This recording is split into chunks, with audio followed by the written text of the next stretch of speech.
Krishna. Don't discriminate against discrimination. The word discrimination today has acquired a very negative connotation, uh, in the sense of discrimination should always be avoided. Say caste discrimination or racial discrimination or gender discrimination. Such discrimination should be avoided. That is the attitude. And yes, discrimination in the sense of making an unfair value judgment against certain people by which they are neglected or derided or suppressed, that is definitely undesirable. But this this discrimination against discrimination can make us completely undiscriminating. That means that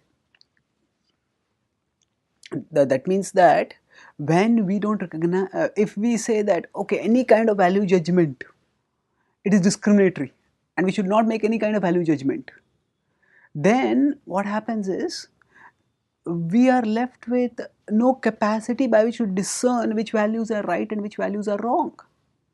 So for example, if we say that we all of us, we have an innate understanding that some things are wrong. Today there is a predominant ethos of moral relativism. That means if something seems right to you, if something feels good to you, you can do it. So many deviant ways of living are rationalized using moral relativism. And at the same time, while this happens, the if moral relate so moral relativism holds that actually no kind of discrimination should be done. But then if such people, we ask them, do you think that there are some people somewhere in the world who are doing some wrong things? Say, of course, yes. There may be terrorists who are killing innocent people. There are predatory sexual predators who are violating innocent powerless people. There are child sex abusers. There are all kinds of brutal people, and we all who are doing monstrous things, and we intuitively know that these are wrong. But when we are saying that this is wrong, what are we doing? We are discriminating, isn't it? This is right and this is wrong. In fact, we as human beings, individually and socially, cannot function without discrimination.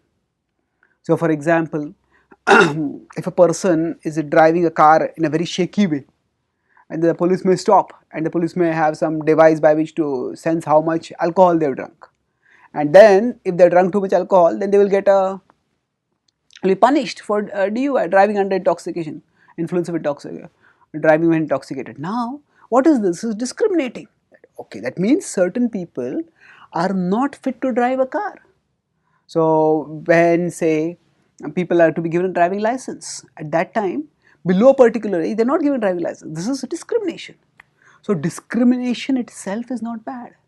And if you look at the dictionary, discriminate, its primary meaning was, and in some dictionaries even now, is not at all negative. It is simply to recognize a difference, to differentiate, to distinguish.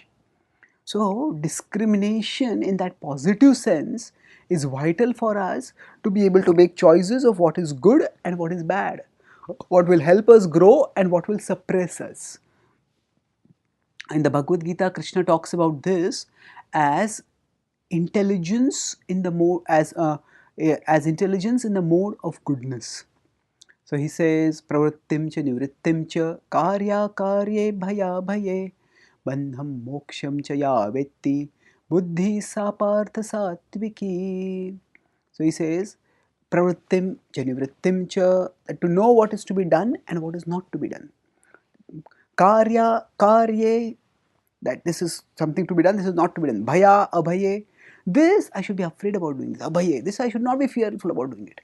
Bandham moksham cha yavetti, and from the ultimate spiritual perspective, this will cause bondage and this will lead to liberation. This kind of discrimination, buddhi sapartha satviki, this is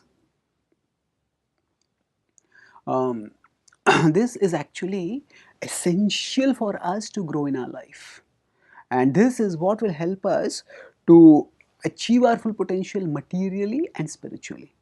So by recognizing that certain forms of discrimination may be bad and we have to end them, but we shouldn't have discrimination against discrimination, thereby living as undiscriminating and creating an unauspicious future for ourselves. By choosing healthy forms of differentiation, of discrimination, we can actually grow in our life and help us attain our full potential. Thank you. Hare.